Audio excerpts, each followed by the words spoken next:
다 함께 묵상기도 드림으로 주일 예배 시작하겠습니다.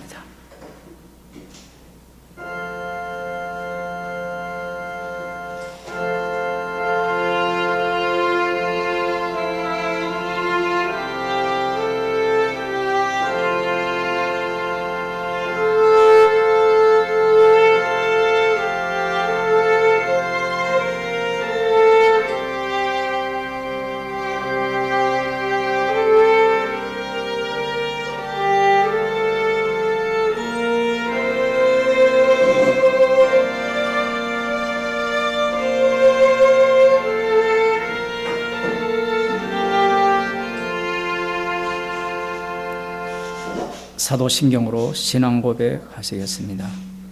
전능하사 천지를 만드신 하나님 아버지를 내가 믿사오며 그 외아들 우리 주 예수 그리스도를 믿사오니 이는 성령으로 잉태하사 동정녀 마리아에게 나시고 본디오 빌라도에게 고난을 받으사 십자가에 못 박혀 죽으시고 장사한 지 사흘 만에 죽은 자들 가운데서 다시 살아나시며 하늘에 오르사 전능하신 하나님 우편에 앉아 계시다가 저리로서 산자와 죽은 자를 심판하러 오시리라. 성령을 믿사오며 거룩한 공예와 성도가 서로 교통하는 것과 죄를 사하여 주시는 것과 몸이 다시 사는 것과 영원히 사는 것을 믿사옵나이다. 아멘. 하나님 말씀 잠언서 25장 3절입니다. 구약성경 937쪽입니다.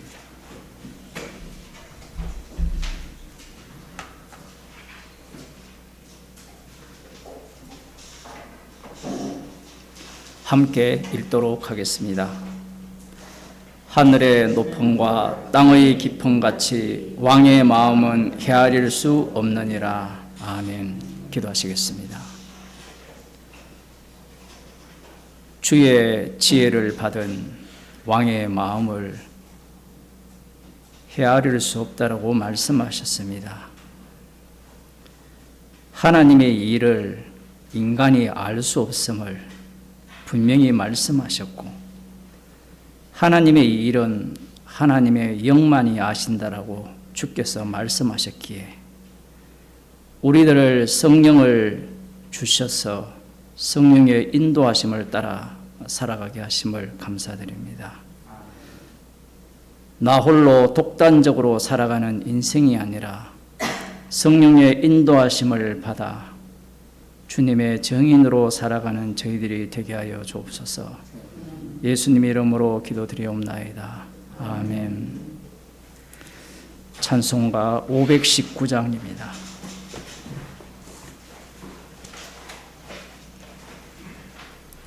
519장 십자가를 질 수 있는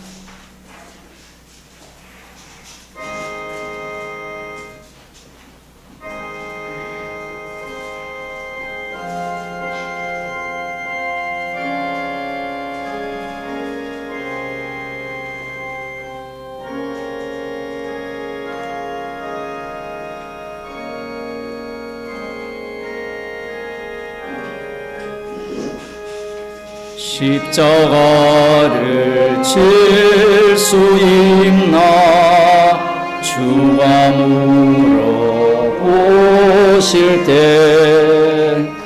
영까지 따르오리. 저들 대답하였다.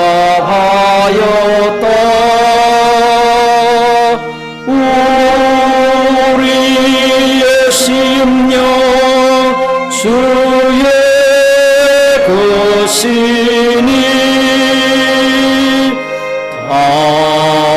당신의 형사 맘대소서. 주님도 따라 살아갈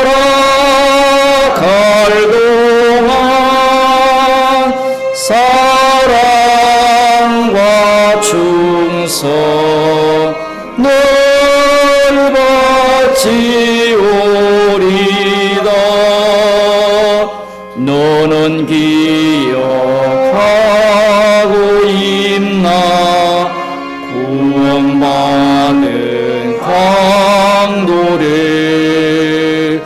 저가 회개하였을 때 낙은 허락받았다. 우리의 심령 주의 것이니 당신의 형상 만드소서. 주인도 따라 살아갈 동안 사랑과 충성을 받지오리다. 주께 내 몸 맡기겠나. 최우선님 믿으며 걱정 근심 모든 것을 너를 둘러 덮을 때 우리의 심령 주의 것이니 당신의 영상 만드소서. 주인도 따라 살아갈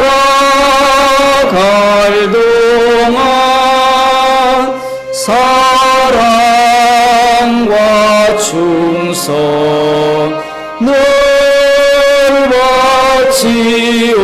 바치오리다. 이런 일 다 할 수 있나.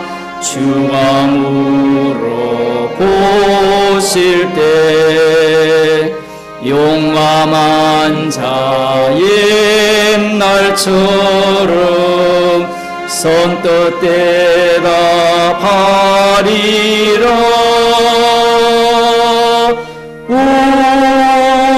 우리의 심령 주의 것이니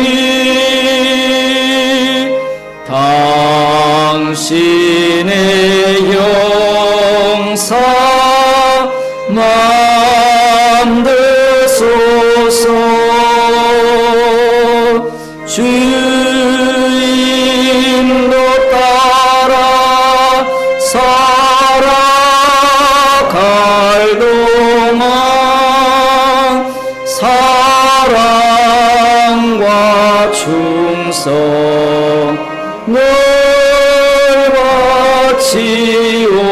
바치오리다.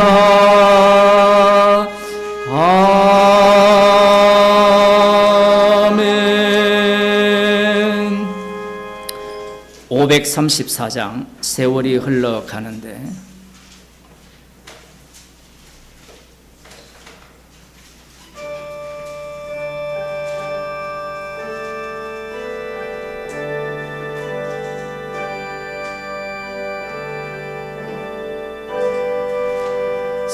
세월이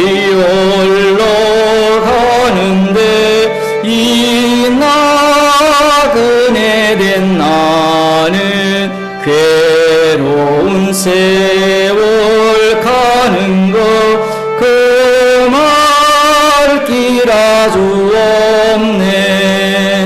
요단 강가에 섰는데 내 친구 건너가네.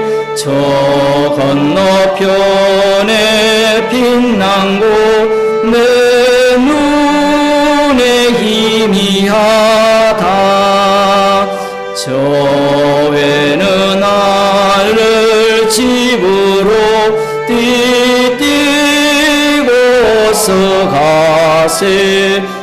주 계실 때에 하신 말 동예비하라셨네. 요단 강가에 섰는데 내 친구 건너가네. 저 건너편에 빛난 곳 내 눈에 희미하다. 어두운 그날 닥쳐도 찬송을 쉬지 마세. 금금문고를 타면서 안식 누리겠네. 요단 강가에 섰는데 내 친구 건너가네. 저 건너편에 빛난 곳 내 눈에 희미하다. 건풍파 일어나는 것 세상 줄 끊음일세. 주께서 오라 하시면 내 고향 찾아가리. 요단 강가에 섰는데 내 친구 건너가네. 저 건너편에 빛난 곳 내 눈에 희미하다. 시편 69편 16절에서 20절 말씀입니다. 구약성경 850쪽입니다. 제가 가진 성경 시편 69편 16절에서 20절 말씀 교독하시겠습니다. 여호와여, 주의 인자하심이 선하시오니 내게 응답하시며 주의 많은 긍휼을 따라 내게로 돌이키소서. 주의 얼굴을 주의 종에서 숨기지 마소서. 내가 환난 중에 싸우니 속히 내게 응답하소서. 내 영혼에게 가까이 하사 구속하시며 내 원수를 인하여 나를 속량하소서. 주께서 나의 행함과 수치와 눈물로 나시나이다. 내 기력이 다 죄악에 있나이다. 함께 읽겠습니다. 회방이 내 마음을 상하여 근심이 충만하니 긍휼히 여길 자를 바라나 없고 아니할 자를 바라나 찾지 못하였나이다. 아멘. 찬송가 337장입니다. 인애하신 구세주여,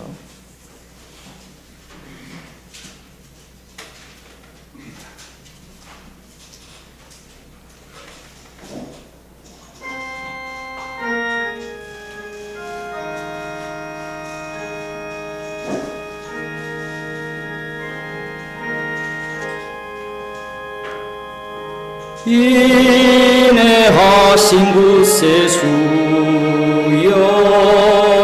내 말 들으사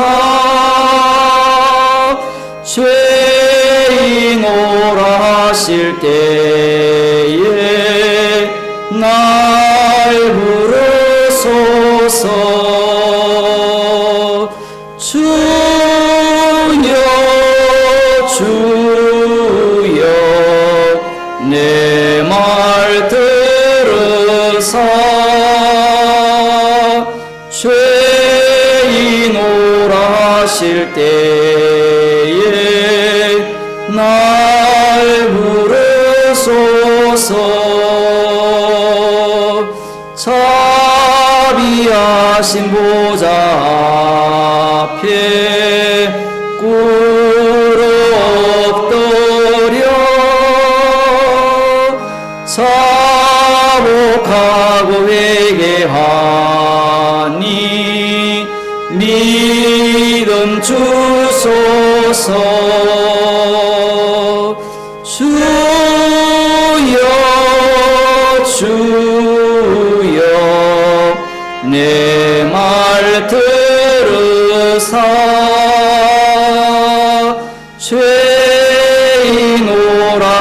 하실 때에 날 부르소서. 주의 공로 의지하여 주께 가오니 상한 마음을 고치시고 구원하소서. 주여 주여 내 말 들으사 죄인 오라 하실 때에 날 부르소서. 만복 그 은혜 수시여 위로하소서. 우리 주와 같으시니 어디 있을까. 주여 주여 내 말 들으사 죄인 오라 하실 때에 날 부르소서.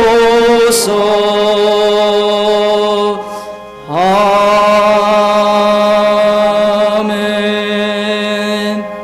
기도하시겠습니다. 주께서 죄인을 부르셔서 의롭다 하시고 주의 의로움을 드러내심을 감사드립니다. 이 시간 또 저희들에게 긍휼을 베푸시사 성령으로 말미암아 주의 말씀을 밝히 깨닫게 하시고 십자가의 사랑의 깊이를 알아가는 시간이 되게 하여 주옵소서. 예수님 이름으로 기도드리옵나이다. 아멘.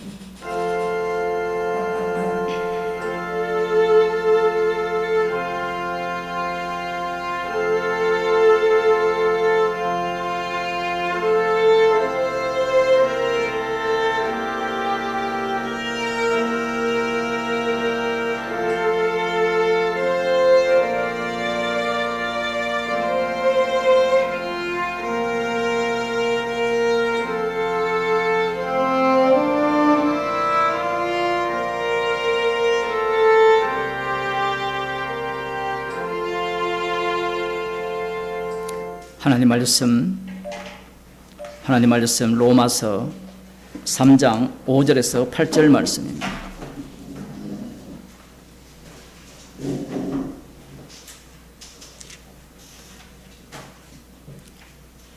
신약 성경 242쪽입니다. 제가 읽어 드리도록 하겠습니다. 그러나 우리 불의가 하나님의 의를 드러나게 하면 무슨 말 하리요? 내가 사람이 말하는 대로 말하노니 진노를 내리시는 하나님이 불의하시냐? 결코 그렇지 아니하니라. 만일 그러하면 하나님께서 어찌 세상을 심판하시리요? 그러나 나의 거짓말로 하나님의 참되심이 더 풍성하여 그의 영광이 되었으면 어찌 나도 죄인처럼 심판을 받으리요? 또는 그러면 선을 이루기 위하여 악을 행하자 하지 않겠느냐? 어떤 이들이 이렇게 비방하여 우리가 이런 말을 한다고 하니 저희가 정죄 받는 것이 옳으니라. 아멘. 어릴 때부터 이 본문을 수도 없이 읽었는데 도대체 무슨 말인지 목사가 되어서 읽어도 도대체 이게 무슨 말인지 참 어려웠습니다. 여러분들은 이 말씀을 보면서 쉬웠을지 모르겠지만 제 입장은 그랬어요. 이 번역이 굉장히 어렵게 되어 있고 더 근본적인 문제는 번역을 제대로 했다 하더라도 우리의 근본적인 사고가 말씀을 따라갈 수가 없습니다. 그게 문제예요. 잠언서 25장 3절에서 왕의 마음을 알 자가 없어요. 고린도전서 2장 11절에는 하나님의 일은 하나님의 영만이 알 수 있다라고 하셨어요. 이렇게 성경이 있어도 사람들이 안 믿어요. 뭘 안 믿느냐 하면 하나님의 영만이 안다라고 하면 내가 성경 공부를 해서 하나님의 뜻을 알 수 있을까요? 없을까요? 없다라는 이야기입니다. 목사가 성경을 아무리 가르쳐도 알 수 있다 없다? 없다가 되어야 돼요.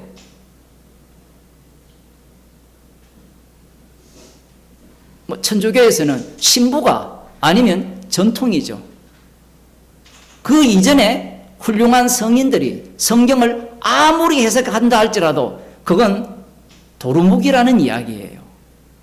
왜 그러냐라고 하면 그렇게 되면 계시를 계속 써야 돼요. 제가 설교한 거, 유튜브에 올라온 녹취한 거 다 계시가 돼야 돼요. 그걸 계시로 보는 인간들이 있죠. 야, 저 목사님의 말씀은 정말 진리의 말씀이야. 그 신천지가 그러잖아요. 다락방이 그러고요. 유광수가 설교한 걸 다 녹취해서 그걸 가르치고 그 신학을 세우고 체계를 잡고 약속과 성취를 주장하는 박용기, 김기욱 목사 이런 쪽이 다 그래요. 뭐 여의도 막뿐만 아니라 제가 하는 이야기는 다 그런 거예요. 다. 그럼 우리는 목사가 왜 자기 설교가 이 설교를 통하여서 구원을 못 얻는다라고 말을 못하는 거면 그 말을 하면 교회를 안 와요.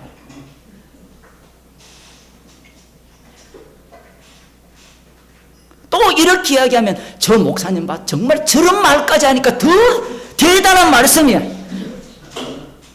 제가 말은 할 수 있지만 정신병자예요. 은혜를 받아야 되는데 계속해서 정답을 확보하고 싶은 거예요. 제가 과거에 젊은 나이에 사온 대상은 옳고 그름에 의해서 옳고 그름, 기복신앙이라든가 성경의 엉터리. 그런데 성경을 계속해서 보게 되니까 이 옳음의 자리가 가장 악마의 자리라는 사실을 알게 되었어요. 옳음의 자리가. 구약을 보면 이스라엘 백성들이 다 알아요. 그 아는 내용이 다 옳은 내용이에요. 그 옳은 내용을 품고 있으니까 뭐가 나옵니까? 원망과 불평이 나오는 거예요. 신약에 나오는 이 서신서들도 마찬가지입니다. 여기에 나오는 모든 이단들이 옳음을 주장해요. 사도 바울은 옳음을 주장합니까? 복음을 전합니까? 말이 어렵죠. 복음을 전하는 것은 분명해요. 복음을 전하는 것은 분명한데 복음 안에는 반드시 뭐가 있습니까? 옳음이 있죠. 옳음 속에 복음이 들어있는데 그 옳음만을 뽑아내버리면 고린도 교회 같은 꼴이 나는 거예요. 나는 개바파, 나는 아볼로파, 나는 장로교, 너는 상행선, 나는 하행선 이래가는 거예요. 나누는 겁니다. 그걸.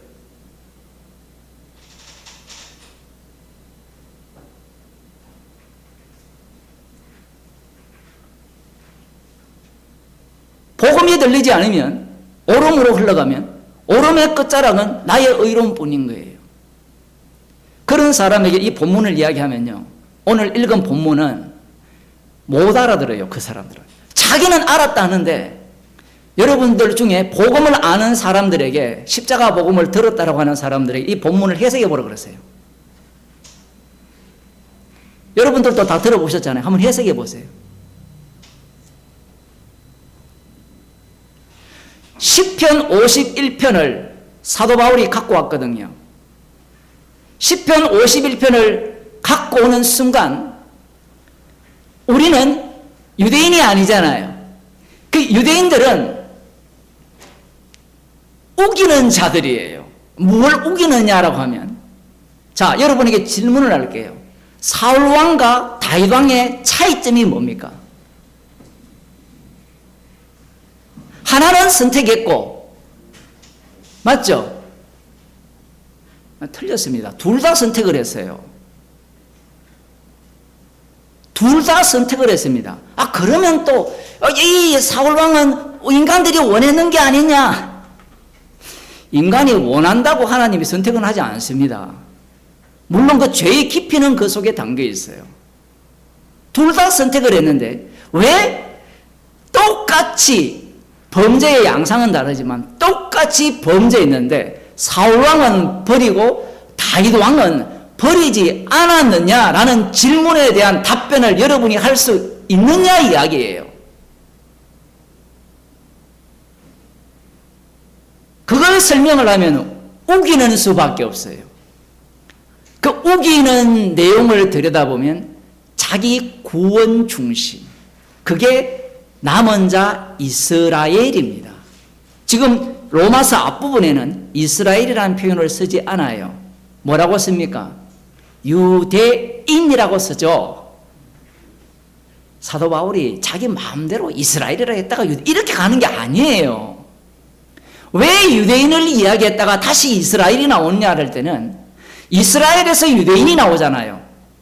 이스라엘은 혈통적 이스라엘이죠.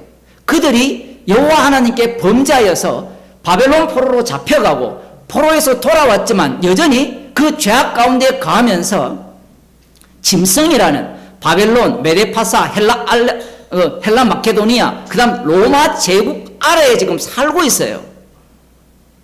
살고 있는 그들, 디아스포라를 포함한 모든 자들, 이방인으로부터 들어온 그 헬라파 유대인들이죠. 그들을 쫓아 다 남은 자라고 이야기한 겁니다. 그 남은 자를 유대인이라고 하는 거예요.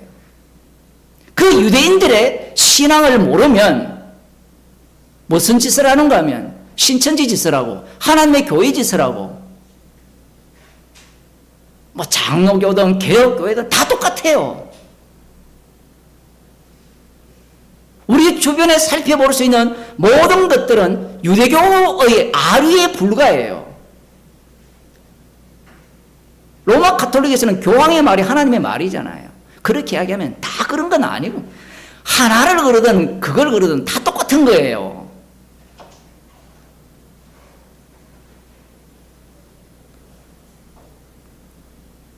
그런 말을 왜 하는가 하면 성령이 없기 때문에 그래요. 성령이. 그리고 논리적으로 따지면 성경을 누가 결정합니까? 니케아 공회에서 결정하잖아요. 교회 회의에서 정경을 결정했거든요. 그러면 여러분이 정경이 우선입니까? 교회 회의가 우선입니까? 한번 답변해 보세요. 신학교에 들어가면 이런 걸 배우면요, 완전히 무너져 버려요. 심지어 역사를 배우면 이 고대 이스라엘보다 더 오래된 게 하므라비 법전이 나오거든요. 거기에 노아 홍수 같은 홍수 설화부터 시작해서 없는 게 없어요. 그런 속으로 들어가면 사람들이 무엇이 우선이에요? 성령이 우선입니까? 지가 아는 역사가 우선입니까? 자기가 아는 역사가 우선이에요. 여러분 가운데 사건이 터지면 말씀이 우선입니까? 여러분 이 몸뚱아리가 현장이 우선입니까? 어때요? 젊은 친구, 성경이 우선입니까? 아니면 내 현실이 우선입니까? 뭐 별로 관심도 없죠. 놀기 바빠가지고 뭐. 우리가 보면 마찬가지거든요. 이 세상 자체는 악마가 지배하고 있기 때문에 악마는 무엇을 믿으라고 하는가 하면 이 인간의 몸에서 나오는 그 현실, 그 역사죠. 그걸 믿으라 얘기입니다. 이 몸 밖의 거는 믿지 말라는 거예요. 그러면서 몸 밖의 이야기를 하면 못 알아들으니까 뭐라고 이야기합니까? 미친놈이라 하잖아요. 예수님은 성령으로 오신 분이잖아요. 영이신 분이잖아요. 그분이 말씀을 하니까 육에 속한 자들이 미친 자라고 하죠. 왜 미친 자라고 하는가 하면 자기들의 이해와 설득과 논리로 말씀하지 않는다라는 겁니다. 전체를 다 보는 거예요. 일부분만 보는 게 아니라 한 부분을 보고 메시아냐 아니냐를 따지는 게 아니라 구약 성경을 바탕으로 하여서 정말 하나님께서 선지자들을 통하여서 약속하신 그 메시아냐를 따져보니까 예수님이라는 분은 미친 사람에 불과한 거예요.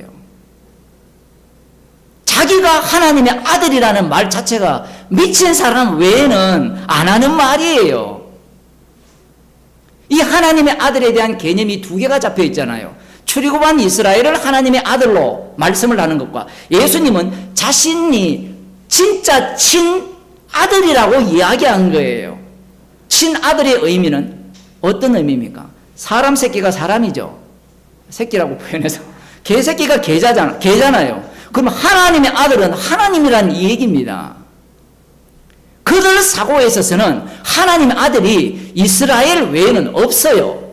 진짜 하나님, 참 하나님이라는 아들이 없다라는 겁니다.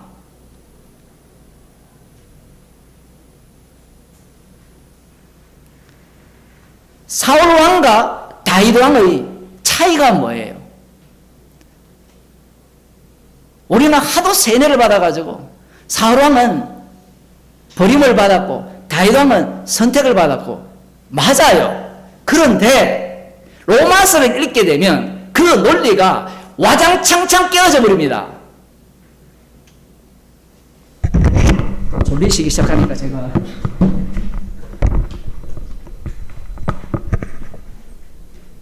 이 사고가 안 나야 되는데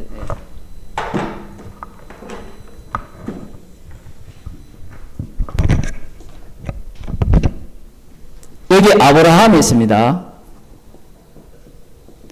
아브라함이 있고 흘러오죠. 흘러오면서 야곱과 에서가 갈라집니다.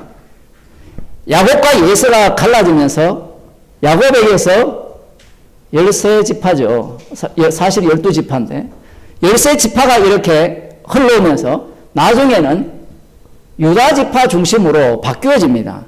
바뀌어지는데 문제가 뭔가 하면 이 야곱에게서 12아들을 통하여서 이스라엘이 만들어지는데 이 이스라엘이 출애굽기를 겪으면서 계속해서 쪼개져 나갑니다. 쪼개면서 진멸을 입는데 진멸. 신명기 2장 14절에 보면 출애굽한 이스라엘을 다 진멸해버려요.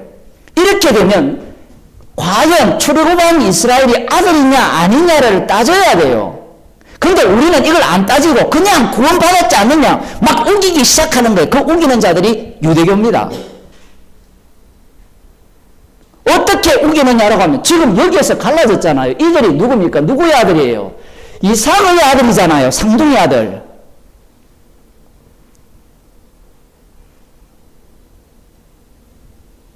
성경의 해석법은 두 가지가 있거든요. 하나는 하나님의 선택에 의해서 창세전 그리스도 안에서 택함을 받은 자들은 구원을 얻고 요 논리가 있어요. 선택받지 못한 자들은 지옥 간다라는 논리가 있어요. 이게 거의 성경적 원리예요. 요 안에 뭐가 있는가 하면 행위로냐 믿음으로냐라는 사움이 들어가는 겁니다. 이 안에 행위를 주장하는 자들이 선택을 부정하는 게 아니에요. 간단하게 말하면 여기에서 에서가 선택을 받았죠. 선택을 받았는데 선택받은 에서가 무슨 짓을 했어요? 자기의 장자권을 배고프니까 팥죽 한 그릇에 팔아먹은 거예요. 그러면 간단하게 논리가 선택을 받았지만 장자권을 팥죽에 안 팔아먹었다면 미움 받아야 안 받아요? 안 받는다는 논리예요. 그러면 우리는 또 이들을 이미 뱃속에 있을 때 야곱은 사랑하고 에서는 미워했지 않느냐 이 논리를 펴나가잖아요. 그러면 이 야곱 속에는 과연 에서적 요소가 없느냐라고 하면 없어요, 있어요? 있잖아요. 이 야곱 자체 이후에 이스라엘이 만들어지면 하나님께서 이스라엘 자체를 날려버리거든요. 이스라엘 이후에 유대교가 만들어지는데 이 유대교가 남은 자들입니다. 이 남은 자들만 구원 얻을 것이라는 이 남은 자들, 이 남은 자들이 예수님을 십자가에 못 박아 죽여버립니다. 로마서도 그 얘기를 하는 거예요. 에서와 야곱 이야기를 쭉 하면서 뭐라고 이야기합니까? 감람나무 이야기를 하죠. 그죠? 원 감람나무가 있는데 집사님이 주셨는지 가방에 들었어요. 원 감람나무가 있는데 뭐 보여도 못 읽으니까 이 나무가 이렇게 있으면 이 가지가 열매를 맺으면 잘라버리고 잘라서 뭘 합니까? 잘라서 접을 붙였다는 거예요. 그게 이방인이죠. 이 논리 자체가 이 논리를 깨버리잖아요. 깨버리고 더 중요한 것은 접붙임 받은 자는 창세전에 그리스도 안에서 택함을 받은 자가 아니냐고 주장하잖아요. 맞죠? 근데 사도 바울이 뭐랍니까? 너희들도 저 짓을 하면 잘라버린다는 거예요. 원가지도 아끼지 않았는데 접붙인 가지를 어떻게 알겠느냐, 그 이야기를 해요, 로마서에서.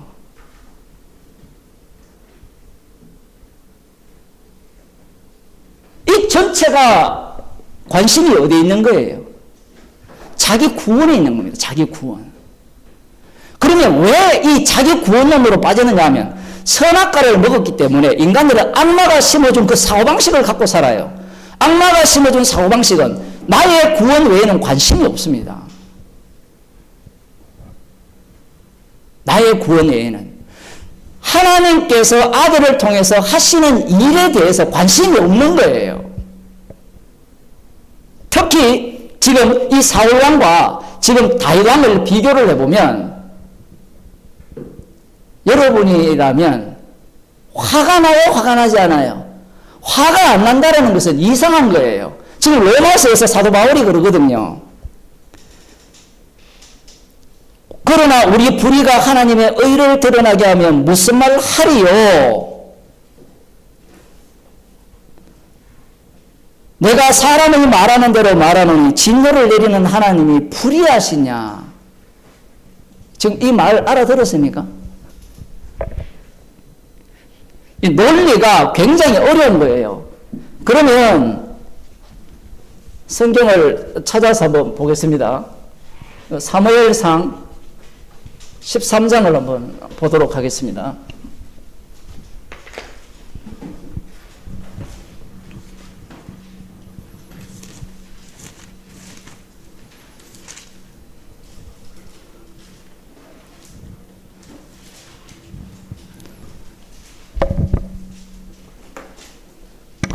제가 흥분할 게 뭐가 있느냐 하지만 지금 마귀하고 싸움하는 중인데 13장 1절에 보면 사울이 왕이 될 때에 40세라 그가 이스라엘을 다스린 지 2년에 이스라엘 사람 3천을 택하여 그 중에서 2천은 자기와 함께 믹마스와 베델산에 있게 하고 1천은 요나단과 함께 베냐민 기브아에 있게 하고 쭉 나오면서 5절입니다. 블레셋 사람이 이스라엘과 싸우려 하여 모였는데 병거가 3만이요 마병이 6천이요 백성은 해변에 모래같이 많더라. 그들이 올라와서 베다윈 동편 믹마스에 진침해 이스라엘 사람들이 위급함을 보고 절박하여 굴과 수풀과 바위 틈과 은밀한 곳과 웅덩이에 숨으며 어떤 히브리 사람들은 요단을 건너 각각 길앗 땅으로 가되 도망간 거예요. 사울은 아직 길갈에 있고 그를 쫓은 모든 백성은 떨더라. 사울이 사무엘의 정한 기한대로 이래를 기다리되 사무엘이 길갈로 오지 아니하며 백성이 사울에게서 흩어지는지라. 사무엘 선지자가 분명히 7일 만에 온다고 약속을 했어요. 그러면 선지자라면 약속을 지켜야 됩니까? 말아야 됩니까? 목사가 약속 안 지키면 뭐랍니까? 저 약속도 안 지키면 저 목사 어떻게 믿어? 사무엘 선지자가 약속 안 지켜요. 우리가 갖고 있는 윤리 개념 하나도 안 맞아요. 성경은. 약속 안 지킨 사람이 문제지. 약속을 기다려 그러면 지킬 때까지 기다려야지. 올 때까지. 그게 목사들이 가르치는 방식이잖아요. 그럼 그렇게 기다리면 저주가 사라집니까? 그게 안 돼요. 기다렸는데 안 오니까 이 번제와 화목제물로 이 여호와께 사울 왕이 드리는 겁니다. 왜 드렸느냐? 이 번제와 자꾸 가까이 번제와 화목제물이 효과가 있다라고 생각한 거예요. 효과. 마치 우리가 오늘 집을 나서 지은 기도하잖아요. 요즘 안 합니까? 기도할 때 마귀와 싸워서 승리케 하소서. 오늘 사람을 만나는데 시험에 들지 않게 하시고. 말은 다 맞아요. 시험에 들지 않다는 것은 십자가만 전하게 해달라면 망하면 되는데 우리의 기도는 어떤 겁니까? 주님이 걸어가신 골고다의 그 길, 겟세마네 기도를 하는 게 아니라 이 사울 왕이 이 번제와 한옥제만 드리면 하나님이 우리 편이 되셔서 이 블레셋과의 전쟁에서 승리케 해 주실 것이라는 그 생각을 갖고 있는 거예요. 그래서 대충 제사를 드렸을까요? 최선을 다했을까요? 최선을 다했습니다. 마치자마자 사무엘이 왔어요. 이것보다 얄미운 게 없습니다. 구원론으로 생각하는 사람은 이 상황이 이해가 안 돼요. 하나님이 왜 그런 식으로 일을 하는가? 그러면 또 믿음 좋다는 사람들은 그래, 버리기 위해서 그 조치를 해서 그 조치가 자기에게도 해당된다는 사실을 알아야 돼요. 이 이야기가 성도한테 하는 이야기예요. 지금 주의 이름을 위한 이스라엘의 왕이거든요.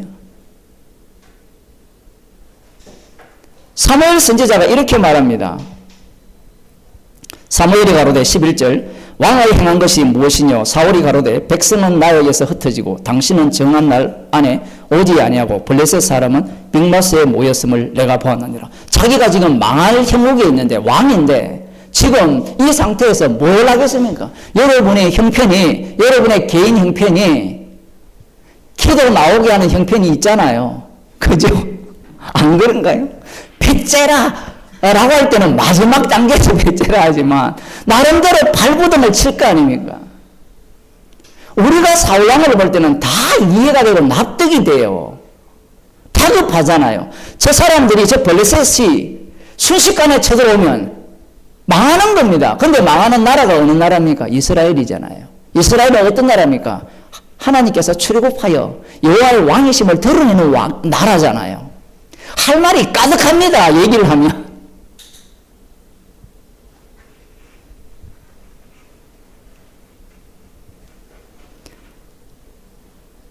사무엘 선지자가 이렇게 사울왕이 이렇게 말하니까 내가 부득이하여 사울왕이 내가 부득이하여 번제를 드렸다.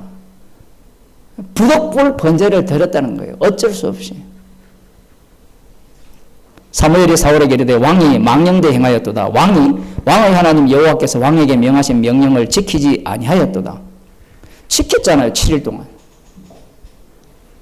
그리하였다면 여호와께서 이스라엘 위에 왕의 나라를 영영히 세우셨을 것이요. 뭐 애다른 것도 아니고요. 왜 이게 문제가 되는가 하면 나중에 이 시편 51편에 그 사무엘하 11장에 가면 다윗 왕이 헷 사람 우리아의 아내를 범한 이후에 자기가 그 죄악을 감추기 위해서 여호와의 전쟁, 그 언약궤가 나가 있는 그 전쟁에 앞장서는 우리아를 살해합니다. 그 우리아는 어느 족속이라 했습니까? 헷 족속이에요. 헷 족속은 약속에 의하면 이스라엘 자손들이 가나안 땅에 들어가서 진멸해야 되는 족속이에요. 가나안의 후예거든요. 함의 아들 가나안의 둘째 아들이 헷입니다.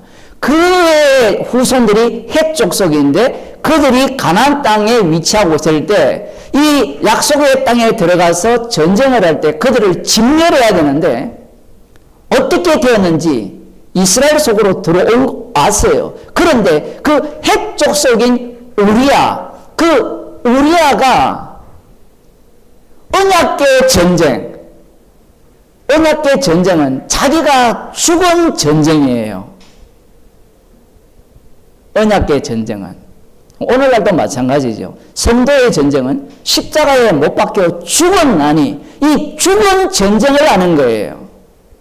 그러니 십자가 외에는 내세우면 안 돼요.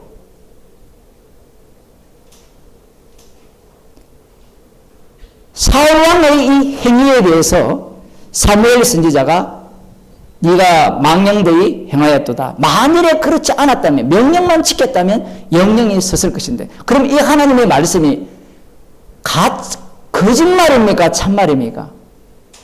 하나님의 말씀은 무조건 참말이에요. 놀리는 게 아니에요. 말씀하신 것은 반드시 그렇게 행합니다. 문제는 거기에 해당되는 인간이 아무도 없다라는 거예요. 예수님 뿐이에요. 다윗왕도 이 논리에 의하면 다윗왕이 율법에 순종했습니까? 안 했습니까? 하지 않았죠. 그러면 너도 망령되이 행하였다라고 나단 선지자가 지적을 하면서 그 다음 뭘 해야 됩니까? 여호와께서 그 마음에 맞는 사람을 구하여 그 백성의 지도자를 삼으셨느니라. 당신은 버리고 그 마음에 드는 사람, 그 사람을 택하여서 백성의 지도자로 삼았다. 이 얘기를 하셔야 되죠. 하셨을까요? 안 했을까요? 안 한 것 같죠. 다윗 안에 이 내용이 다 담깁니다. 그러니까 다윗이 날아가요. 다윗이 날아가고 누가 옵니까? 다윗의 자손이신 예수 그리스도가 오시는 거예요. 차이점이 있다면 뭐가 차이점입니까? 이것은 우리 쪽에서 찾을 수가 없는 거예요. 인간 쪽에서는 아무리 성경을 연구해도 그 차이점을 못 찾아내는 거예요. 목사들이 구약을 설교할 때 사울왕과 다윗왕을 비교할 때 순종하라고 가르치잖아요. 그렇게 안 들어봤습니까? 어떻게 비교하죠? 사울왕과 다윗왕의 차이가 뭡니까? 사울왕 설교할 때는요, 망하면 돼요. 다윗왕 설교할 때는 긍휼을 입으면 돼요. 둘 다 이게 짝이 안 맞는데요. 이게 아구가 맞아가지고 논리가 맞아야 되는데 안 맞잖아요. 안 맞으면 망하면 되잖아요. 문제가 무엇인가면 성경을 읽을 때 자기 구원론으로 성경을 읽는다라는 사실이에요. 지금 로마에 있는 성도들이 이 내용을 듣고 있거든요. 그러면 성도들 중에도 성도라 해봤자요, 다 똑같아요. 수준이 뭐 대단한 것 같은데, 방금 제가 이야기했잖아요. 성령께서 말씀을 깨닫게 하는 거지, 인간은 자기가 착각을 하죠.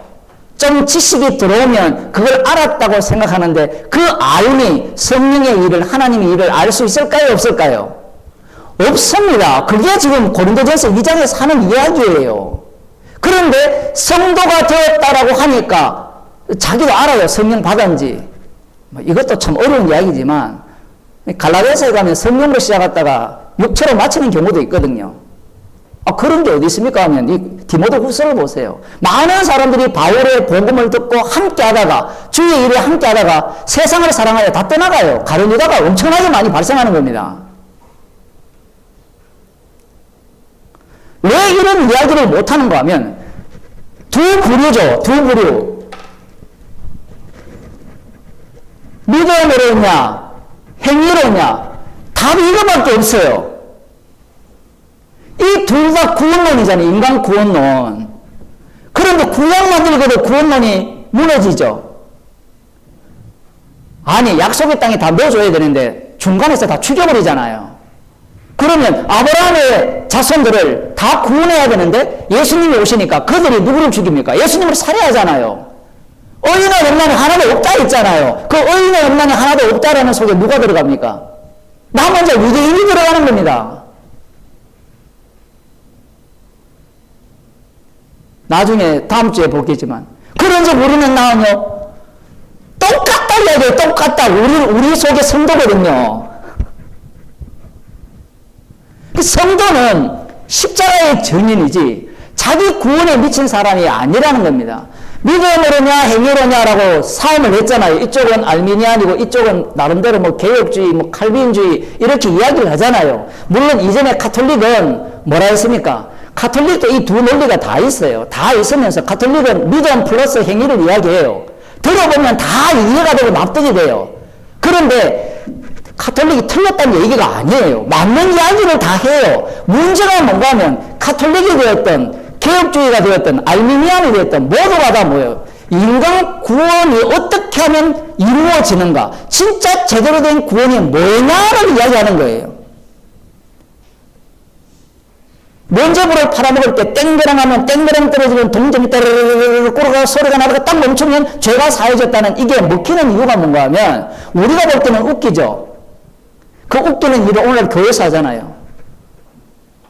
안 하는 것 같죠. 교회에 헌금하고 봉사하고 기도하고 그게 모두가 다 자기 공로로 와요. 그런 자리에 가서 여러분이 헌금하고 여러분이 교회 오고 여러분이 뭐 십자가 믿고 11조 한 거 여러분 그거 주님께 다 죄뿐입니다. 그거 아무것도 아닙니다. 아무것도 아닌 정도가 아니라 죄라니까요.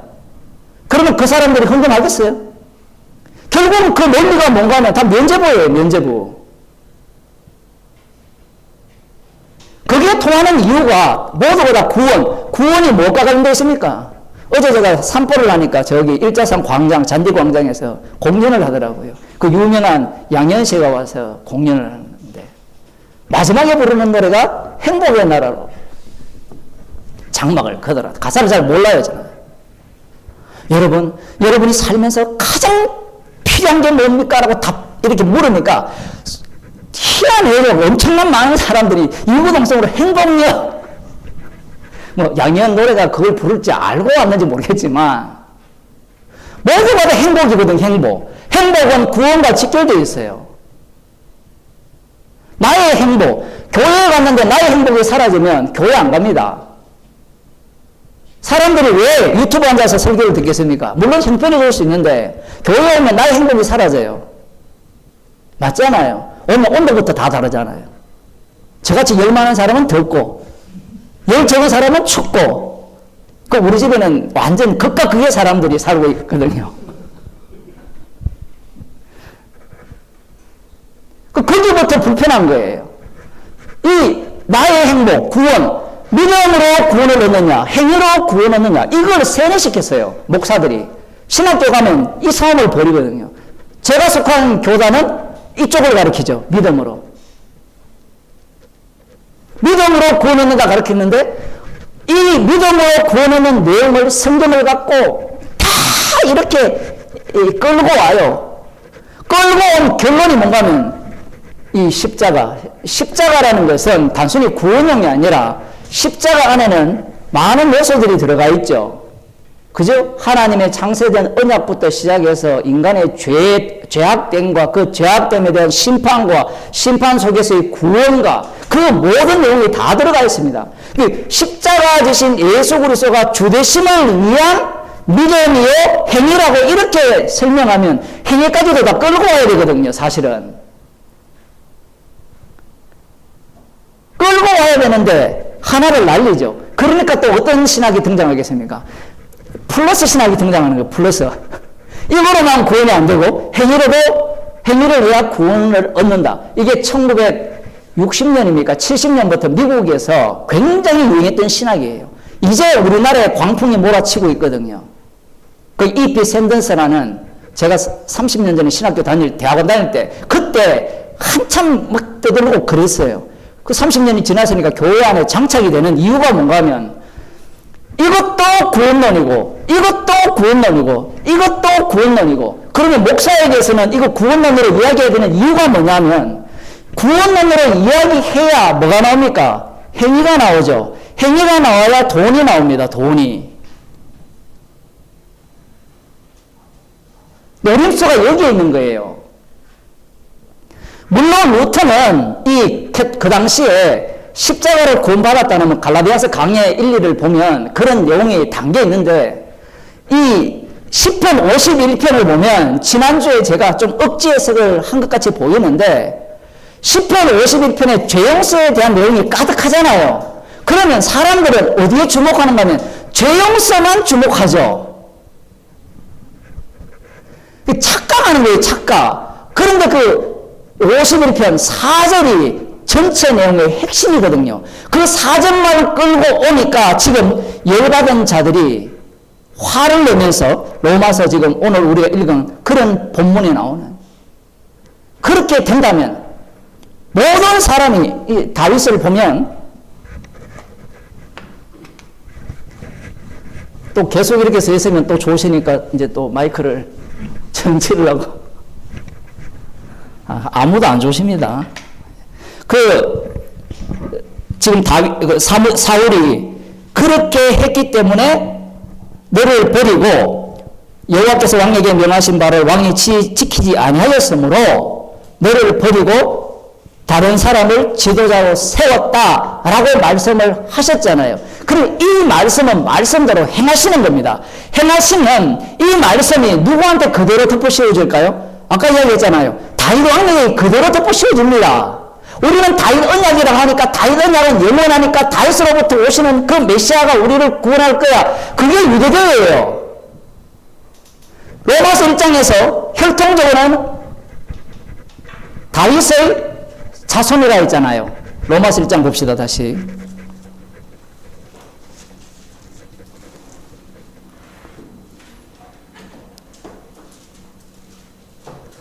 3절에 이 아들로 말하면 육신으로는 다윗의 혈통에서 나셨고 다윗 육신으로는 다윗의 혈통에서 나셨고 이 말씀을 이해를 할 때 다윗을 날리는 이야기예요. 아브라함과 다윗의 자손 예수 그리스도의 세계를 할 때 약속과 이 아브라함이니까 아브라함이 약속인데 사실은 인간은 또 이 아브라함을 육체적으로 이해를 하니까 아브라함과 다윗의 자손 예수라니까 이걸 지금 날리는 걸 분리시키는 거거든요. 분리시켜야 성령으로 오신 아브라함과 다윗의 자손 예수 그리스도가 됩니다. 그래야만 그분의 십자가가 제대로 전거될 수 있는 거예요. 그런데 아브라함과 다윗의 자손 예수 그리스도의 세계라고 하니까 아니면 육신으로만 다윗의 혈통에서 나셨다라고 하니까 예수님을 마치 다윗의 자손으로 보죠. 이 말이 맞아요, 틀려요? 맞는데 문제가 뭔가 하면 맞는데 틀렸다는 얘기입니다. 지금. 그래서 사울 왕에게 한 말이 다윗 왕에게 그대로 덮어쓰기 있잖아요. 덮어쓰기 쓰면 우리는 문서를 덮어쓰면 이전에 게 없잖아요. 그런데 성경에는 덮어쓰면 저 눈에는 안 보이는데 하나님 쪽에서는 덮어쓰기 한 내용이 거기에 그대로 덮여집니다. 그러니 다윗 같은 경우에 이 다윗이 시편 51편에서 그 얘기를 해서 용서를 받았잖아요.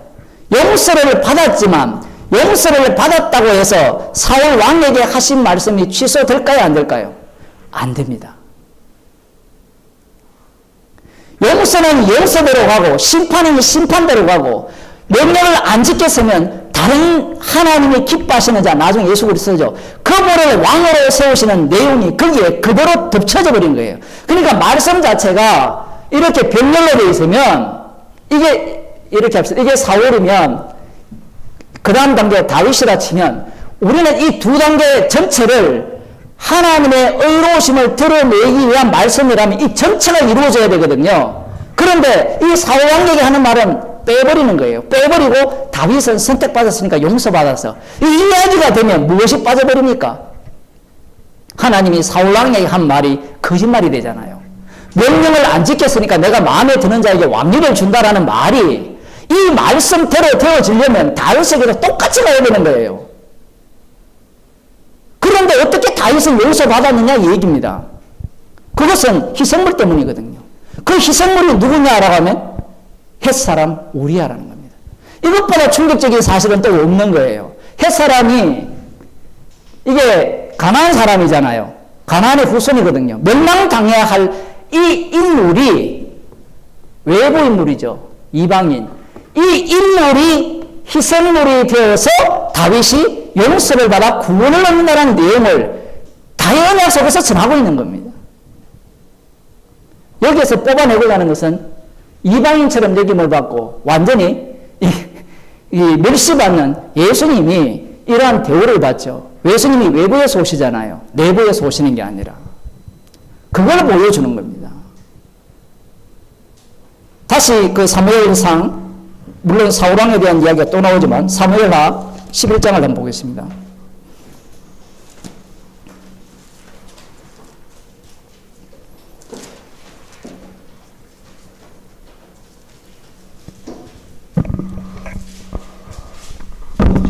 구약성경 478쪽입니다.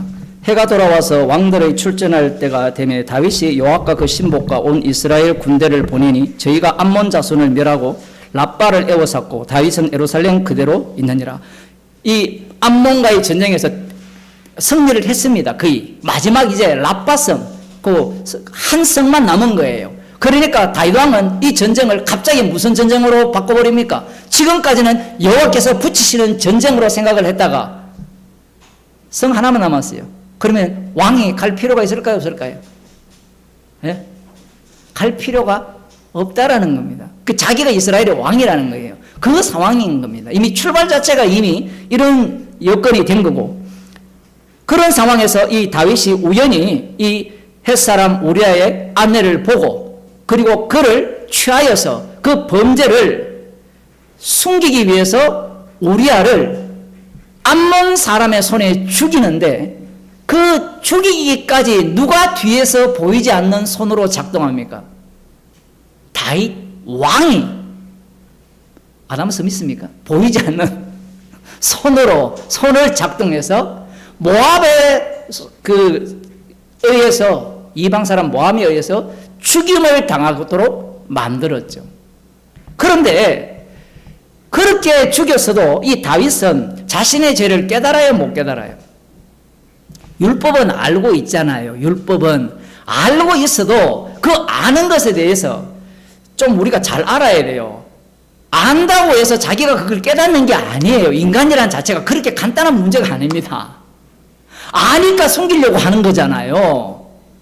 우리 같으면 제사 드리면 되잖아요. 근데 그게 안 된다니까요. 그래서 이 레위기 출애굽기에 나오는 율법 자체가 속죄죄를 이야기할 때 네가 부지 중에 죄를 지었다가 깨달으면이라는 말이 나 죄 지었지 이게 아니라니까요. 다윗 언약에 왔어야 비로소 그게 밝혀져요. 지적을 해도 못 깨달아요. 지적을 해도, 비유를 해도. 사람들은 비유를 하면 잘 깨닫는다 생각하잖아요. 그죠? 나단 선지자가 비유를 하니까 아주 갑부가 있는데 손님이 왔어요. 그 나그네를 대접한다고. 율법을 지키는 거거든요. 나그네를 대접하려 했으니까. 나그네를 대접해야 되는데 어떤 집에 가난한 사람이 있는데 자기 딸처럼 여기는 어린 양이 한 마리가 있어요. 그걸 뺏어가서 나그네를 대접했다는 거예요. 그러니까 그러면 우리 정도 똑똑하면 깨달을까요? 못 깨달을까요? 깨닫는다고 하는 사람은 정말 이거 무식한 사람이에요. 그 성경은 진짜 모르는 사람이에요. 예수님의 비유가 더 깨닫기 쉽게 말씀하기 위한 비유가 아니에요. 예수님의 비유는 그야말로 너희들은 비유 속에 파묻혀버리면 아무것도 몰라 얘기예요. 정반대로 비유를 얘기하는 거예요. 천국의 비밀을 인간이 무슨 수로 깨달을 수 있습니까? 나단 선지자가 지적을 해도 비유를 들어서 가르쳐도 못 깨닫는데 그 사람이 바로 너다라고 하니까 비로소 깨달은 겁니다. 깨달으면 어디로부터 가야 돼요? 이미 거기에는 언약궤가 있고 성막이 있거든요. 아직까지 성전은 세워지지 않았지만. 그러면 제사장도 있고 대제사장이 있잖아요. 그러면 속죄제 드리면 죄 용서될 거 아니에요. 그런데 다윗은 그 하나님이 원하시는 것은 그러한 희생물이 아님을 안 거예요. 그래서 선지자가 되는 겁니다. 51편 다시 가보겠습니다. 시편 51편.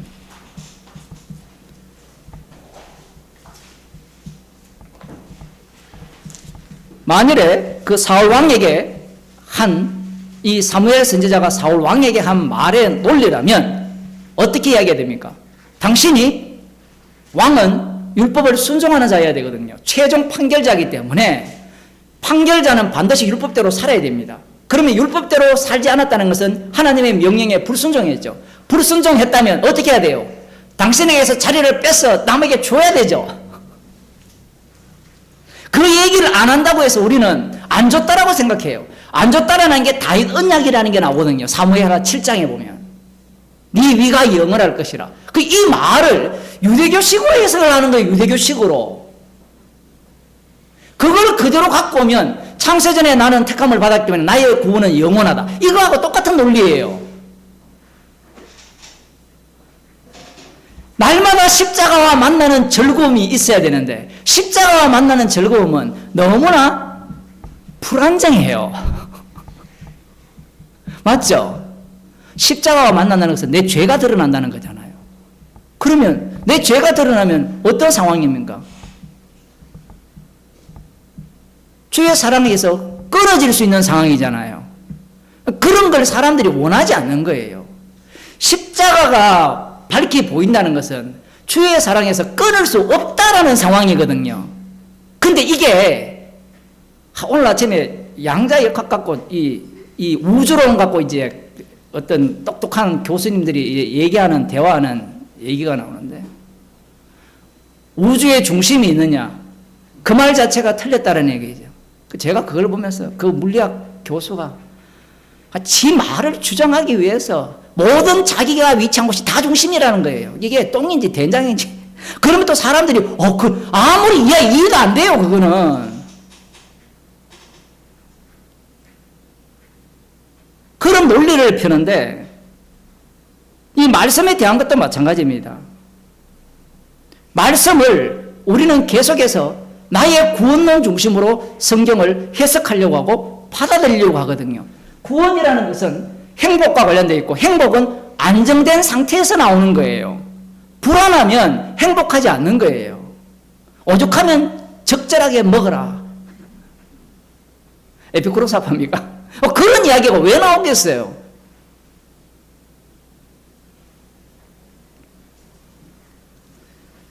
(51편에) 지난주 받는 4절부터 보면, 대저 내가 주께만 범죄하여 주의 목전에 악을 행하여 사오니 주께서 말씀하실 때 의로우시다 하고 판단하실 때 순전하시다 하리이다. 이 70인역을 보게 되면 로마서에서 인용한 식으로 번역을 해놨습니다. 70인역이. 근데 이 본문 자체에서는 해석이 굉장히 애매하게 되어 있어요. 제가 구원론으로 해석을 해버린 이유가 뭔가 하면 유대교가 그렇게 해석을 하기 때문에 그래요. 유대교는 죄만 용서되면 끝난다는 거예요. 그게 이사야에 보면 40장에 보면 복역의 때가 끝났다라는 거예요. 네가 얻어맞을 만큼 충분히 얻어맞았으니까 이제는 구원이다. 이렇게 들어가는 거잖아요. 그런데 예수님의 십자가는 이제는 구원이다가 아니라 계속해서 구원이에요. 자,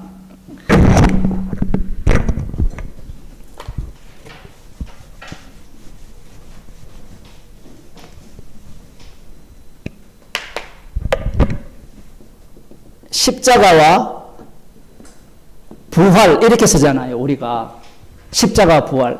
이 논리가 누구의 신학인가 하면 유대교의 신학이에요.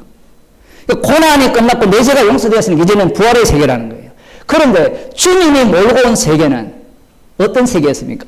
이걸 간단하게 보면 구약 출애굽기를 보면 6월절 어린 양이 나오죠.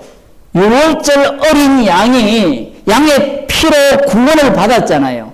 구원을 받으니까 요 구원받은 내용을 광야 생활 속에 그대로 덮어 세우는 겁니다. 참 어렵죠. 그런데 유대인들은 구원받았으니까 약속의 땅에 가자.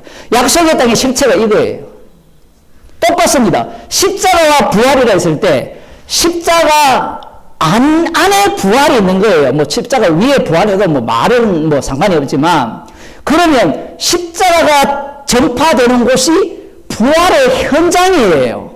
그러면 십자가가 전파되려면 예수님 살해 사건이 계속해서 일어나는 현장이 돼야 돼요. 그 일어나는 현장이 내 몸, 그리고 나와 관련된 타인과의 관계 속에서 그 사건이 일어나는 겁니다. 그러면 왜 예수님을 제거하려고 하느냐 할 때는, 예수님은 내 편입니까? 예수님 편입니까? 예수님 편이에요. 그러니까 우리는 계속해서 제거하려고 하는 거예요. 이 구원론도 마찬가지잖아요. 구원론을 나의 구원으로 끌고 오잖아요. 그런데 예수님의 구원이 되면 나의 구원이, 예수님의 구원이 방해됩니까? 도움이 됩니까? 방해가 되죠. 방해가 되니까 예수님을 죽이려고 하죠. 성도에게도 똑같은 이런 일이 일어나는 겁니다. 왜 그러냐면 성도는 십자가의 증인이지 구원시켜서 너 이제 행복하게 살아서 영원한 낙원에서 즐겁게 희희낙낙하게 살아가는 것이 목적이 아니기 때문에 그래요.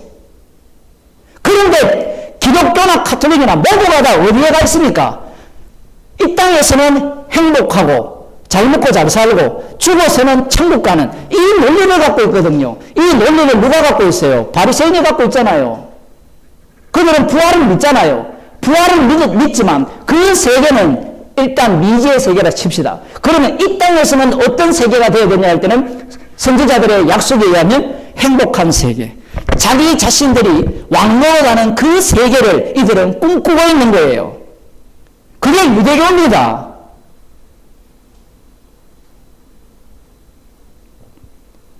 우리 쪽에서는 말씀을 읽을 때 절대로 이해할 수 없고 납득이 안 돼요. 시편 51편 화가 나는 게 뭔가 하면 51편을 로마서 3장 4절로 해석하면 주의 목전에 악을 행하여 사오니 주께만 범죄하고 주의 목전에 악을 행했습니다. 그러면 그 다음에 어떤 일이 일어나야 되죠?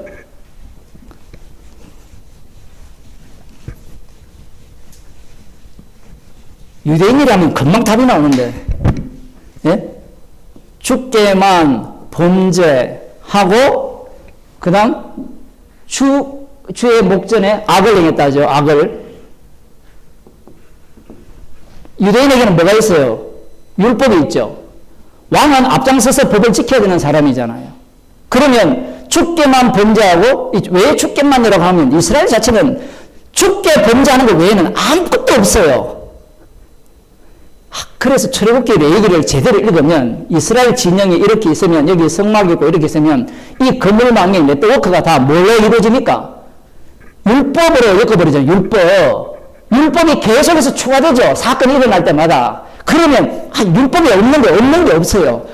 없으면 새로 또 율법이 투입이 계속되는 겁니다. 그럼 율법의 그물망에 잡히면 주께만 범죄하고 악을 행하면 반드시 뭐가 이루어집니까? 심판이 이루어져야죠. 그러면 이 심판의 논리가 사울왕에게는 그대로 적용이 되었잖아요. 그러면 다윗왕도 적용이 되어야 되는데 놀랍게도 다윗왕은 앞서서 용서를 이야기했잖아요. 하나님의 주의 인자를 쫓아 나를 긍휼히 여기시고 주의 많은 자비를 쫓아 주의 인자, 주의 자비. 지금 관심이 다윗은 주의 자비와 주의 인자에 있는 거예요. 주의 자비와 인자는 어디에서 나옵니까? 자신이 피 흘린 죄를 지었을 때 그 피값을 누가 대신 치릅니까? 하나님의 아들이 대신 치러요. 결론부터 말씀드리면. 하나님의 아들이 피 흘리심으로 자기의 죄를 용서하시면서 하나님의 인자하심과 자비하심을 드러내는 겁니다. 문제가 무엇이냐면 주께만 범죄하고 악을 행하였다면 심판이 와야 되는데 주의 말씀은 의롭고 주의 판단은 순전하시다. 70인에게는 순전을 승리로 바꿔버렸죠. 주께서 판단하실 때, 판단 받으실 때 승리자가 되셔서 뭐 이런 식으로 되어 있거든요. 표현을. 문제는 다윗이 죄 용서를 받아버리면 주의 말씀이 과연 의롭게 드러날 수 있느냐라는 질문이에요. 다윗이 죄 용서 받아오면 율법에 의하면 범죄자는 반드시 심판을 해야 되잖아요. 맞죠? 심판을 해야 되는데 심판이 없잖아요. 주께만 범죄했는데 심판을 받지 않고 주께서 죄를 용서해버린다면 그래 용서할 수 있지. 그러면 사울왕은요 이 논리가 들어가요. 사울왕에도 똑같이 적용이 돼야 되잖아요. 하나님의 율법은 누구와 달리 적용됩니까? 그래서 시비를 거는 거예요. 다윗왕은 지금 범죄를 했으면 다 심판을 받아야 되는데 누구는 심판받고 누구는 용서받았어요. 그것이 바로 주의 말씀이 의롭게 드러나는 현장이고 주께서 판단받으실 때에 순전하시다라는 칭함을 받는 요소라는 겁니다. 말도 안 되는 이야기를 하고 있는 거예요, 지금. 우리가 왜 화가 안 나는가 하면 사울왕을 날려버리기 때문에 화가 안 나는 거예요. 그런데 사울왕이 여러분의 형제고 자매고 진짜 사랑하는 자식이라면, 아들이라면 어떤 마음이 들겠어요? 하나님은 무논리예요, 무논리. 우리가 보기에는 논리가 안 맞다니까요. 이렇게 적용을 하려면 사울왕에도 똑같이 적용해야 되잖아요. 그래서 하나님은 강팍해 할 자를 강팍해 하시고 긍휼히 자를 긍휼히 여기신다라는 말씀과 동시에 야곱은 사랑하고 에서는 미워하였다. 자, 보세요. 강팍해 하시고 긍휼히 하시고 이 말씀 위에 야곱은 사랑하고 에서는 미워했다라는 내용을 덮어야 돼요. 덮어 엎어버리면 인간 구원론 중심이 다 날아가 버려요.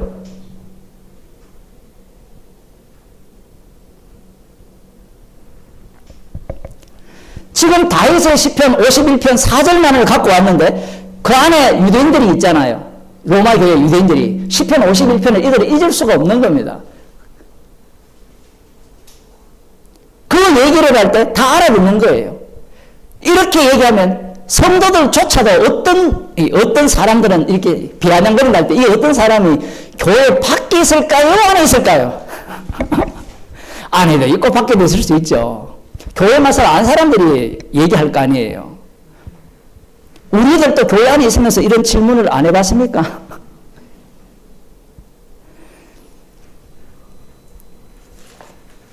다시 로마서로 시편 52편 다 하기는 어렵고요. 다시 로마서로 가서 보겠습니다.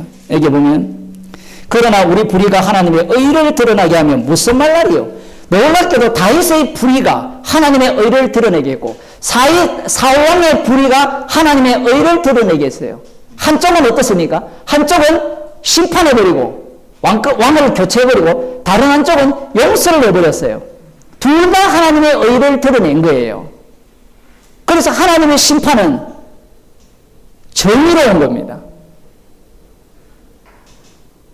이 말이 안 되잖아요. 선악과 구조 속에 있는 사람은 어떻게 그게 정의로우냐? 법은 어떻게 해야 돼요? 법은 공정해야 되잖아요. 꼭 하나님이 오늘날 검사 같아요. 검사들. 법은 공정하다 해놓고 자신의 관련된 검찰 가족들은 죽을 때까지 보호하거든요. 진짜 죽을 때까지 보호를 해요. 물론 그 세계 속에서 엇나간 사람들은 제거하지만 꼭 주님을 보는 것 같아요. 제가 칭찬을 하는 건지 지금 비웃는 건지 알아서 판단하시고 주님이 지금 사울 왕과 다윗 왕에게 적용을 할 때 전혀 다른 방식을 적용하면서 어렵다고 할 때 사람들이 손들고 그게 무슨 의롭고 그게 무슨 공평하냐 이 얘기예요. 그 시비를 거는 겁니다. 지금 우리 불의가 하나님의 의를 드러낸다. 이것도 말이 안 되잖아요. 불의가 하나님의 의를 드러내면 그 다음 나오는 논리가 뭐예요? 불의를 열심히 하자. 많이 여러분 들어보셨죠? 어차피 우리는 죄니까 죄 열심히 짓자라는 말 들어봤잖아요. 그 말이 여기에서 나와요. 조금 더 보겠습니다. 내가 사람의 말하는 대로 말하노니 진노를 내리시는 하나님이 불의하시냐. 다윗 왕에 대해서 죄를 용서해버리니까 그 다윗 왕이 죄를 범하고 죄 용서받는 그 과정 속에서 하나님의 의로우심을 드러내버리니까 야, 죄 짓는 것이 하나님을 의롭게 드러냈구나. 그것은 하나님이 불의한 거다. 맞죠? 이 말이.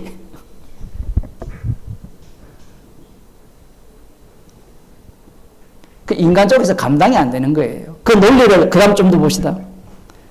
결코 그렇지 아니하다라고 하죠. 하나님은 불의치 않다라는 겁니다. 그럼 여기 보면 이제 사도 바울을 통해서 주님이 우기기 시작하는 거예요.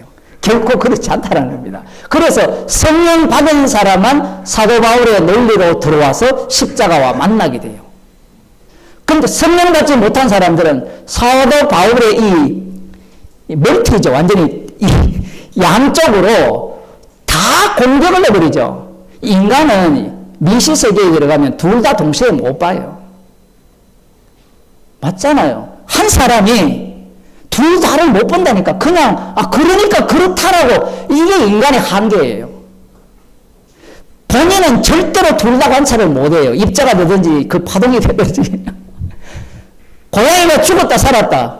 그 실험을 하면 얼마나 웃기는 실험인가 한번 봅시다. 나는 죽었어요. 그 옆에 있는 사람이 동시적으로 한번 봅시다. 시작이라 딱 보면 나는 살았어요. 그러면 어떻게 돼요? 그들의 논리에 의하면 이쪽에 살았으면 이쪽에 죽어야 되거든요. 논리에 의하면 예를 들어. 그 논리는 그게 가능한데 실제로 불가능하거든요. 속으면 안 돼요. 그런데. 지금 주님께서 이 사도 바울을 통해서 인간들이 하나님이 불의하다라고 이야기를 하는 겁니다. 불의하다고 하니까 나중에 어떤 말이 나옵니까? 어차피 하나님이 구원할 자는 구원하니까 나는 내 마음대로 살겠다. 이게 인간들의 논리거든요. 지옥 갈 자는 지옥 보내니까. 여러분들도 그런 얘기 하잖아요. 전도하라 하면 아유 주님이 구원하시면 구원하시겠죠. 제발 좀 그런 핑계 대지 마세요. 그런 핑계를 대는 이유는 핍박을 명쾌하기 위한 겁니다. 논리가. 만일에 여러분이 복음을 전할 때 그들이 잘 들으면 그런 말 하겠어요? 그 비겁한 변명이에요. 그건.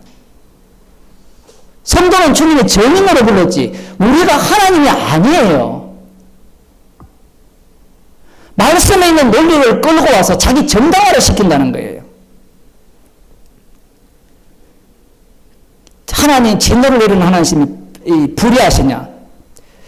다윗은 용서를 냈잖아요. 용서했고 그러면 사왕에 대해서는 진노를 내렸으니까 앞부분에 불의로 진리를 막는 자들에게 진노를 내린다 했잖아요. 그럼 진노 내리는 분은 또 문제가 됐잖아요. 또 일관성이 없잖아요. 그 다윗은 용서하고 다른 사람은 왜 진노를 내리느냐? 그 진노 내리는 하나님 불의하다 이거예요.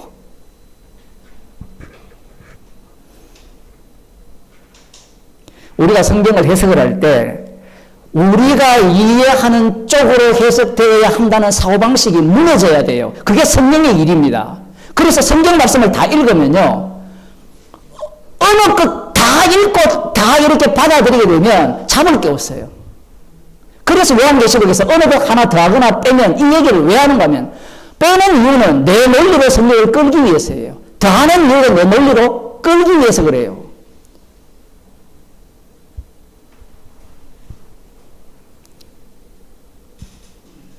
하나님을 불의하면 그 다음 나오는 게 그리하면 하나님께서 어찌 세상을 심판하리요. 오죽하면 심판이 없다라고 해버리겠습니까? 어떤 자들이 많은 구원수를 주장하거든요. 왜냐하면 이 논리에 의하면 하나님은 심판할 수 있어요? 없어요? 없잖아요. 다윗을 구원했듯이 다 구원해야 되잖아요. 그런데 다윗은 구원하고 사울은 심판한다. 이렇게 하면 하나님은 논리가 깨지잖아요. 철도에 두 레일이 있으면 하나님은 두 레일을 같이 진행시켜요.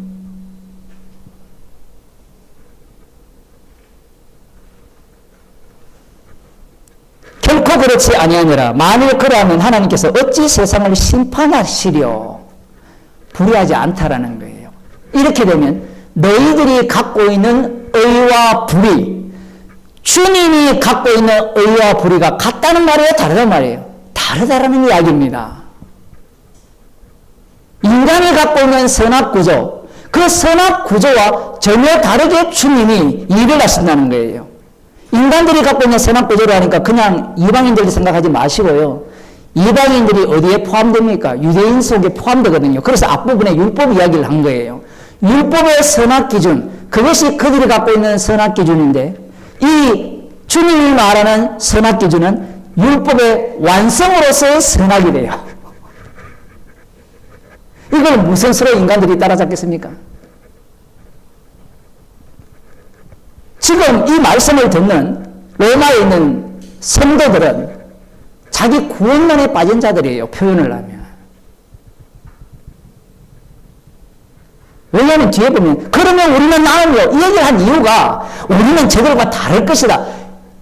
우리도 똑같거든요. 이게 복음을 들을 때는 아 십자가 뿌리네 라고 하는데 돌아서면 이 자리로 가는 거예요. 논리적으로 따지면 하나님이 불의하잖아요. 왜냐하면 우리의 논리가 또 따로 논리거든요. 그러나 그 다음 나오는 게 재밌는 게 그러나 나의 거짓말로 하나님의 참되심이 더 풍성하여 그의 영광이 되었으면 이게 다윗 이야기예요. 이 거짓말 정도가 아니라 어느 정도입니까? 왕 같으면 이스라엘 백성 대표자잖아요. 이 율법을 가장 앞장서 지켜야 될 왕이 율법을 일단 범했죠. 내 이웃의 것을 탐하지 말라 했는데 탐해서 간행을 했잖아요. 이미 율법을 범했는데 그 율법을 제거하기 위해서 우리아를 죽여버립니다.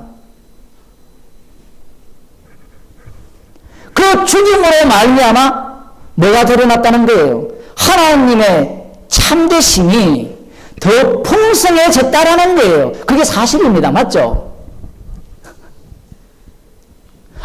그렇게 된다면 하나님이 어떻게 심판하겠느냐 얘기예요. 그러면 그 다음 논리가 뭐예요? 바로 반박하자 또 나오잖아요. 그렇게 된다면 그의 영광이 되었으면 어찌 나도 죄인처럼 심판을 받겠느냐? 그 얘기가 항상 죄인 많이 죄를 지을수록 그의 영광의 풍성함이 더 드러났으니까 나 죄인은 심판 받아요, 안 받아요? 안 받는다는 이야기입니다. 이 복음을 모르는 자들이 지금 이런 식으로 반박을 하는 거예요. 사도 바울은 이 내용을 알고 있죠. 그렇지 않다. 지금 너희들이 말하는 그런 논리가 아니라는 거죠.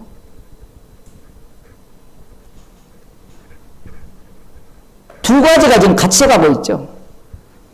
나의 거짓말로 하나님의 참되심이 더 풍성하여 그의 영광이 되었으면 이 내용과 어찌나도 죄인처럼 심판을 받으리요. 영광이 되는 것과 심판이 같이 가는 거예요. 그럼 이 심판을 주님 쪽에서는 어디로 처리합니까? 아들로 처리를 하거든요. 아들로 처리했다고 해서 내가 여기에서 빠져나갈 수 있느냐? 못 빠져나가요. 그 다음 이제 나오는 이 발악이죠. 최후의 발악이 8절입니다. 또는 그러면 선을 이루게 하여 악을 행하자 하지 않겠느냐. 이제 이 논리가 나오는 거예요. 자, 죄가 더한 곳에 은혜가 넘친다라고 하니까 우리는 어떻게 이야기하죠? 죄를 더 짓자. 그런데 말입니다. 아까 제가 말씀드렸죠. 다윗 왕이 죄를 지었을 때 죄를 알았어요? 몰랐어요? 몰랐죠. 사람들이 구약을 볼 때 우습게 보는 거예요. 제가 깨닫거든 이 말은 네가 죄를 지었다고 네가 알았다고 해서 죄를 깨닫는 게 아니에요. 나단 선지자가 성령의 역할을 한 겁니다. 직접 와서 가르쳐줘도 안 되고 나중에 바로 너다라고 지적을 해줄 때 비로소 죄가 드러나는 겁니다. 죄는 지가 지을 수 있는 게 아니에요. 그럼 이 죄는 어떤 죄입니까? 그의 영광을 더 드러내기 위한 죄는 창세전에 그리스도에서 택함 받은 자만 지을 수 있는 죄예요.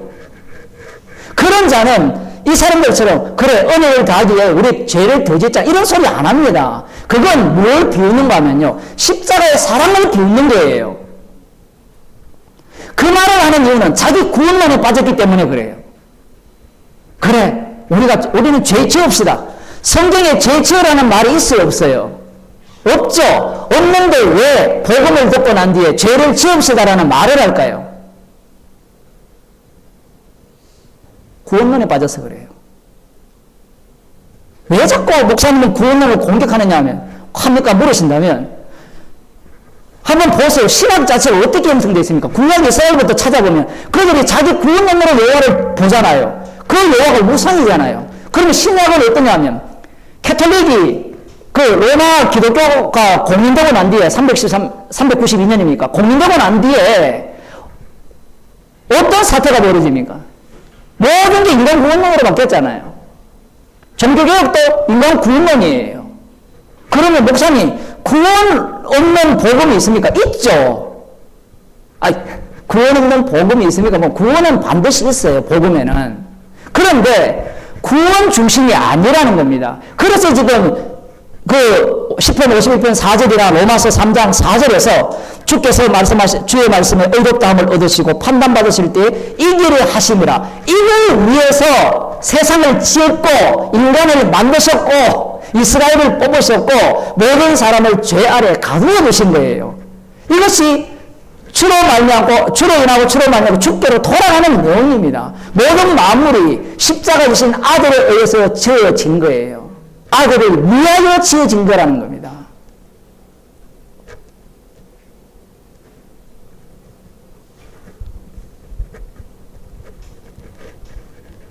복음을 전하니까 이런 자들이 발생하는 거예요. 그러면서 비방하고 비웃는 겁니다. 믿지 않는 자들도 비방하고 비웃고 심지어 믿는다고 하는 자들도 비방하고 비웃어요. 믿는 자가 왜 비방하고 비웃냐면 갈라디아서에 보면요. 이 다른 복음 전하는 자들이 나와요. 다른 복음 전하는 자들은 누구를 좋게 하는가 하면요. 사람을 좋게 해요. 다른 복음의 특징은 사람을 좋게 하는 겁니다. 사람을 가장 좋게 하는 게 뭔가 하면 당신은 구원은 확정적입니다라는 말보다 좋은 게 없어요. 왜냐하면 인간은 불안한 세계 속에 살거든요. 왜 사람들이 길을 쓰고 전재산을 바치고 자기 부모와 자식들을 다 버리고 신천지에 들어가려고 하고 하나님의 교회에 들어가서 모든 걸 때리치고 그곳에 가서 맨날 기도하고 그렇게 살아갈까요? 자기 구원 때문에 그래요. 사람들이 예수님을 왜 싫어합니까? 세상이 나를 위해 있다고 하니까 싫어하는 거예요. 당신이 나를 위해 있어야 되지. 그게 육에 속한 인간들의 특징이거든요. 복음을 왜 싫어하는가? 이 로마서를 읽으면서 왜 복음이 안 보이고 십자가가 안 보이고 분명히 복음은 아들에 대해서 이야기한다고 했잖아요. 아들. 아무리 이야기해도 아들을 이야기한다고 이야기해도 나의 구원을 이야기한다고 생각해요. 그 아들이 나를 위해 있다고 생각하는 거죠. 그런 자들에게 시편 51편은 통하지가 않는 겁니다. 기도하시겠습니다.